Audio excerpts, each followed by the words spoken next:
Hello and welcome back to the last set of slides. And here what I want to do is kind of break down the first assignment that I want you to think about over the next week. And what I did was I just presented the slides in terms of the mark is out of 27. So if you do a perfect, perfect indirect letter, it'll be 27 out of 27. So what I wanted to do was to kind of go through what would be sort of considered a good letter, and I want you to kind of go through and look at the point scheme as well. So it's a total of 27, and so the first thing we want to think about is the writing format. And I've mentioned it before, and I'll mention it again because they are worth points. Single-spaced paragraphs with a one-line break between paragraphs or sections. So single-spaced paragraphs themselves, double space between.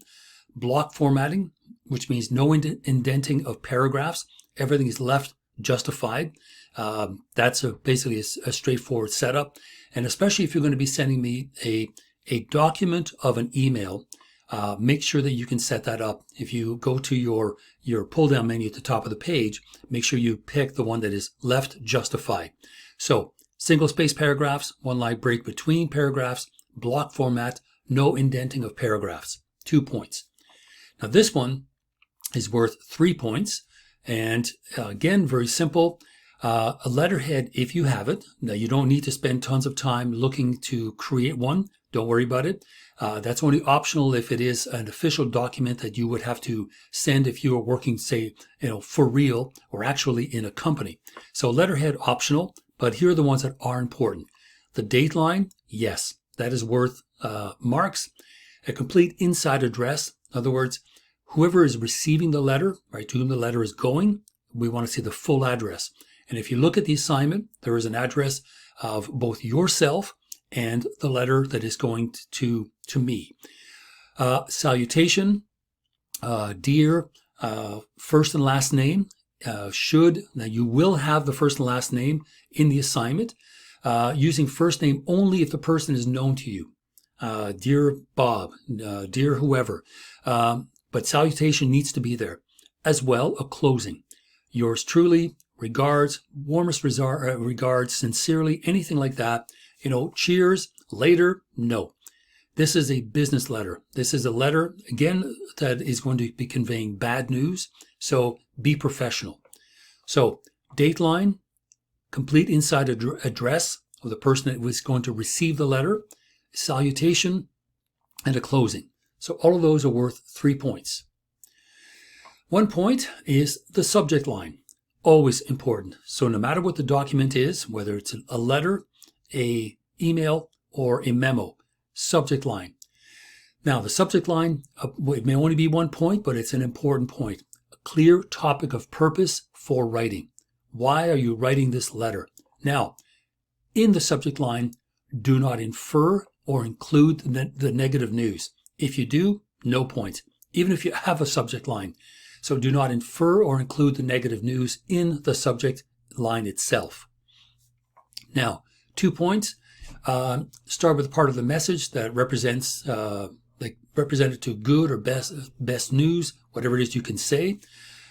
Here in the opening buffer paragraphs, excuse me, you're not raising hopes, you're not lying, you're not making apologies that you don't need to make, but you are trying to start with a part of the message that represents the best news that you can present. Because remember, you're going from that to bad news. So always present the good news or the best news, if you have any, right up front. If you make sure to demonstrate excellent thought in how to address the individual, while always maintaining that goodwill. Yes, the goodwill comes at the end, but maintain that all the way through. Okay, reasons. Now those come after the buffer, but before the negative news. So 3 points here in total. Provide clear and convincing reasons regarding what has taken place, and do not put that in front of the negative news. Or sorry, let me rephrase that. Do not put that after, right? Do put it before the negative news.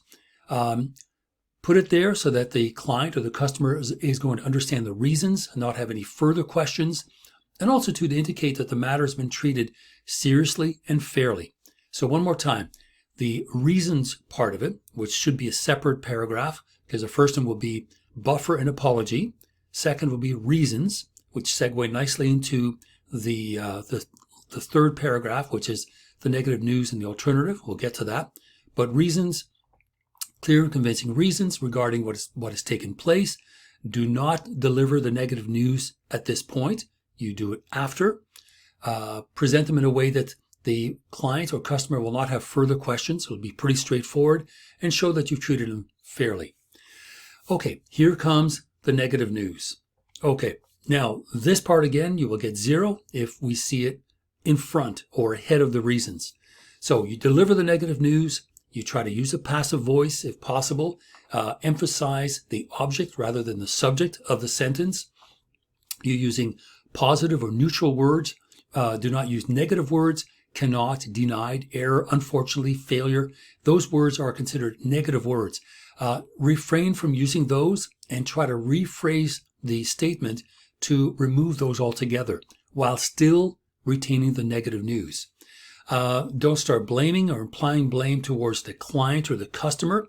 Now, the example I gave you before, let's say you're in the middle between an organization that creates raw materials that you are now going to send on through to another company that takes those raw materials and makes a finished product out of it. You're in between. So you have to write a bad news letter to the person that is going to create something out of the raw materials and say they haven't arrived yet. But what you're doing is you're not laying blame on the person about to use the raw materials. You're essentially blaming the raw materials, right? They haven't arrived yet. So be careful where you lay blame. Try not to unless you can specifically, in an objective way, present that. Now, again, also very important, the alternatives. And here there's 5 points. So accentuate the positive by offering alternatives where the client could get basically all of what they wanted.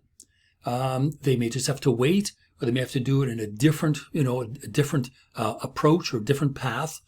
But in this assignment, provide a minimum of 3. Now, you can do more, but I want to see a minimum of 3 excellent and reasonable alternatives for the client to choose from. So if you can do that, that gives you a much stronger goodwill ending. So accentuate the positive by offering alternatives that the client can choose from. Present to me 3 of them. So don't worry about, I need 3. Give me 3. Demonstrate the you view. This is what you will find beneficial. Focus on the benefits of each of the alternatives. So that's why that last paragraph, the bad news or the negative news should start that paragraph, and the rest of it should be all good, excellent, reasonable alternatives that is going to clarify and rectify the problem at first hand, but will allow the client or customer to change their mind and sort of de-emphasize the bad news and instead consider the alternatives. So accentuate the positive by offering alternatives in the first place. If for this assignment, give me 3 good alternatives, and in those alternatives, demonstrate the you view and the benefits of those alternatives. Notice this is worth 5 points. Finally, a goodwill closing paragraph. You can end by asking for a meeting or a call regarding the alternative chosen by the client, and clearly you have now offered them 3. So you want to hear back from them, right? You want to keep the channels open. So ask them to choose one of the alternatives, the one that is most beneficial to them, and to please contact your company, yourself, to follow through. And at this point, the goodwill ending does not refer back to the negative news. We don't hear from it again. It really should be 1 sentence. And in fact, to make it even softer, make it the second half of the sentence. So a statement, major clause, the primary clause, comma, and the subordinate clause. Put it in the subordinate clause if you can, but do not refer to it again. And so offering good wishes, compliments, or whatever, that's really all you need to do. So think of all these particular issues that will allow you to get the best mark possible. Now, there's also spelling, grammar, overall tone. All these issues are important. Again, worth 4 points. So full marks for no errors with mechanics, which is spelling, punctuation, sentence structure, capitalization, and so on. Formal business language, professional tone. There's no slang, there's no jargon, contractions. The language is really carefully considered. That is what makes this particular criteria the full 4 points. Not only is it grammatically correct, spelling and structure, but the business language is appropriate. It's a professional tone. And then finally, overall comprehension. There's no awkward phrasing because now I've been asking you to do all these different things to make this work. I want you to be able to read through it once you're done.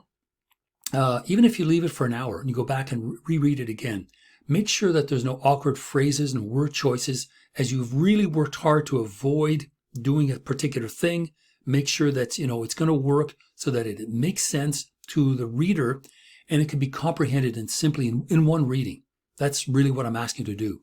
So if there is an awkward phrase, sort of straighten it out and make it clear and more concise. Watch the word choice. But the bottom line is make it comprehensive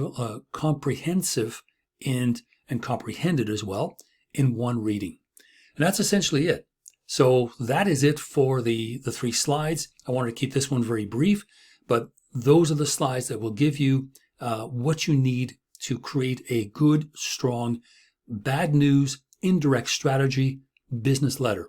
So at this point, have a look at the first assignment and you'll see what you need to do. Good luck, and we'll talk about it when we see each other shortly. Bye-bye.